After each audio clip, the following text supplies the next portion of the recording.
Okay, everybody, here we are at the fair, the Coweta County Fair, and we are inside the exhibit building looking at our Browns Mill Battlefield exhibit that we put up every year. And we were just going to walk you through this. So we are doing this for everyone's favorite local historian. Okay, let's turn and look at the sign first. The first one up here, Battle of Browns Mill. Okay, this is sort of our center information. Battle of Browns Mill, July 30th, 1864, Browns Mill Battlefield Historic Site. And we are on the state list and the national list for historic site. This map right here is a map that shows the total boundaries, the outer boundaries and the total property that the fighting occurred, where the fighting occurred. And if you look right here, there's a little turn in right there, and when you turn, this is Millard Farmer Road, and when you turn onto Millard Farmer Road from Old Corinth Road, this is what you see. This is the entrance sign, so you'll know exactly where you are. You have reached the battlefield. You turn in right here on the right-hand side of the entrance sign. But this is where we are, and there's a parking area right there. But this is Old Corinth Road, and this is Millard Farmer Road, and you can see the extent of the fighting, and this is about 1,200 plus acres that it covers. So all the way down here, close to Earl North Road, it goes pretty far down to the south. So that pretty much shows you where we are. Okay, we basically are focusing on maps this year. This is a map that shows the entrance and retreat routes of the Union soldiers and the Confederate soldiers. They actually came from Fayetteville, from Jonesboro actually. They came from Jonesboro on the east, and they were moving west because they had finished what Sherman had instructed them. This was General McCook, and he had finished his assignment by tearing up the railroads all around the southern part of Atlanta so that they could get no more food, no more Confederate soldiers going in to fight, and so he was ready to go back home, back up to north of Atlanta. So they come in from over here would be Fayetteville, Peachtree City. So they come in. Wheeler was in the back. The Union was in the front. The Union is the blue line, and the Union soldiers came not all the way into town. They stopped at the railroad track at the depot, and there was a skirmish right there because in downtown Newnan at that time there was hospitals, and there were some of the soldiers, and also there was a train that was stopped at the depot that had 550 Confederate soldiers there because they couldn't go into Atlanta. The railroad track had been torn up at Palmetto, so they were just stuck here until the railroad could be repaired. And so and so they were just milling around downtown. And when the Union soldiers came on top of the hill, what is now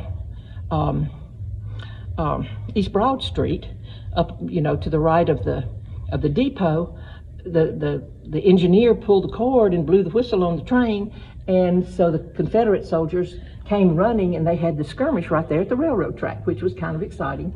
And so then the Union line decided, oh, no, this is not what we want to do. So they were ordered to, right here they turned. They didn't turn around. These soldiers right here turned south because they were ultimately going west, headed toward the Chattahoochee River. So you see them come around Newnan. They turned to the west, and they were moving toward the river, but they were looking for farm roads. Not very many out there in the country, so that's what they were looking for, and they turned and came up. This is a farm road that's on the battlefield. This is the battlefield property. And then they, of course, turned back west so that they could ultimately get out to the river. And Wheeler, who was the Confederate general, did not follow them. He went on into downtown and set up his headquarters at Buena Vista on LaGrange Street, and ordered his soldiers to meet the Union soldiers right here on what is now Millard Farmer Road. At that point it was Brown Road, but Millard Farmer Road right here. So he ordered his troops this way. This is LaGrange Street, and it becomes Old Corinth Road, And so this is Ashby, who came down and set up what's the word I'm trying to say, where they were hidden in the woods. Ambush. They were all hidden in the woods, and they were waiting for the Union to come, and of course the Union soldiers didn't expect it, and there they were, boom. So this is the line, this is actually McCook's line that came down on Armory Road off of LaGrange Street. This one is one of those little bitty streets across from Unity Baptist Church. And if you notice, almost immediately out of Noonan, you're going not exactly south, but pretty much south.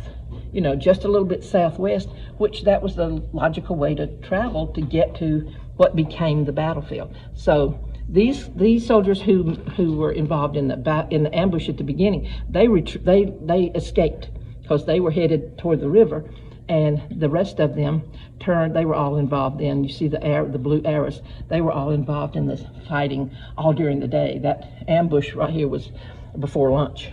On that day, it was actually a Tuesday, and they were fighting before lunch, and they didn't get finished until 6 in the afternoon. They were winding it up about 7 in the afternoon, and then the hospitals were all set up to deal with the wounded. But Fielder Jones and General McCook escaped to the west across what is Old Corinth Road, and they ended up over at Philpotts Ferry. That, I think Philpotts Ferry now is under West Point Lake. It's underwater over there, but that was ultimately, they were just moving west to get to the Chattahoochee River. And poor old Colonel Dorr, they left him there. He was ordered to stay and guard the retreat. So he was left with all of his soldiers, and every one of those got captured and taken to Andersonville, which is what all of them were avoiding, desperately avoiding. Now this is a photograph that was taken actually in 2012.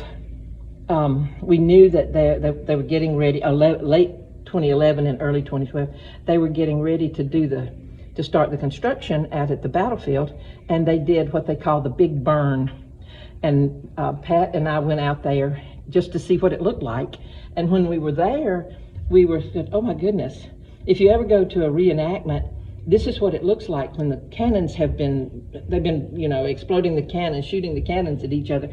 Everything is smoky, and you know, you can tell it looks like there's a battle here. And that's what we said. It was like, oh my word, it looks like there should be soldiers stepping out from behind the trees, or maybe the spirits of the little ones that were left here, you know. So we took a whole lot of pictures that day, and this one is extra special to us after the battle. And this is, I think it was down there pretty close to where the UDC monument is on the corner, is where we were walking at this point. But then turn around and look at the P.J. Williamson map. This is one of our favorite ones because P.J. Williamson was with McCook, and he was in the front of the line actually. And this is the starting point right here. This is Marietta or Decatur or somewhere. See, here's Atlanta. So it was just, this was basically where Sherman and all his troops were. And so they started, and P.J. Williamson was the soldier, and he drew this as they were going, as they were traveling along. And he sent it in a letter back to his wife, which we think is really, really special. And of course the story, we did the story over here so people who are walking through the exhibit can read the story of P.J. Williamson. But they turned south, remember, ultimately headed west toward the Chattahoochee River. So they turned turned south and came over here. This is a pontoon bridge right here. They crossed the bridge. See, here's the river, Chattahoochee River. And then they turned going back east. This is Jonesboro over here. And they were supposed to meet Stoneman, but he didn't show up. So they turned, and then they came through Fayetteville, and Fayetteville, yeah, Peachtree City was Shake Rag, and they were having little skirmishes all along because Wheeler was right behind them. He met up with them over here. And so they were headed west to the Chattahoochee River, not expecting that Wheeler was going to meet him right here. So this is the point where the battle took place, right here. And those that escaped crossed the river, and where were they headed? Back up to where they started. They were over in Alabama, and that's how they got away. That's about less than a third, maybe a fourth of the Union troops got back up here. The rest of them were either killed or captured and taken to Andersonville. So we really treasure this map because it lets us know that all the research that had been done prior to this point, prior to when this one was found, was correct. We were mapping it the correct way. So this is a real neat one. And of course, this is all of our favorites. This is the cannon in mid-explosion and headshot. Cool. Yeah, it's really cool. And the cannons that were at the battle that day are called 3-inch ordnance rifles because it's a smaller gun. And the bullet that the container that shot that they were using is called a Hotchkiss shell. And it's about 3 inches across in diameter. So that's what this one shoots, and that's why it's called a 3-inch ordnance rifle. And all of these guys have their own part in what it takes to get the cannon ready to fire. But we like it because here's the fire coming here, here's the fire coming here, and everybody's protecting their ears. And this was actually at the fairgrounds in 2015, I think. I think this one was 2015. But this gives you a little idea of what we've got at the fair.